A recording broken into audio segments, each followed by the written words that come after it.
My name is Aswat Damodar, and I teach two classes at the Stern School of Business at New York University. One of those classes is valuation, but the other is a class called corporate finance.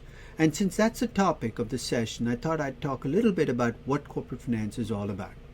First, the word corporate suggests it's really for corporations, but that's not the case. Corporate finance looks at any decision that involves the use of money. It's really laying out the first principles, at least from a finance perspective, on how to run a business.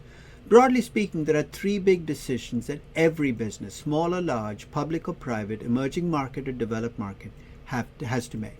The first is where to invest your money. The second is how to raise funds for your investments. And third is how to return the cash you make from the business back to the investors in the business. The first principle is called the investment principle, the second is the financing principle, and the third is the dividend principle. Using real businesses as my examples, real companies, I hope to illustrate those three principles. And put simply, here's what I'd like companies to do. I'd like them to make investments only in assets that earn a return that is greater than their minimum acceptable hurdle rate.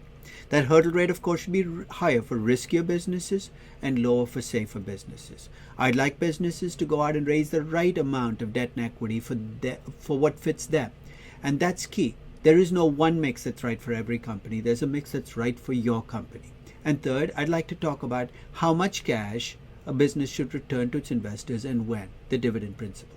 And in doing all of this, I'd also like to talk about what the central objective should be for running a business. Because as I will argue, if you don't have a central mission, it's very easy for a company to go off the tracks.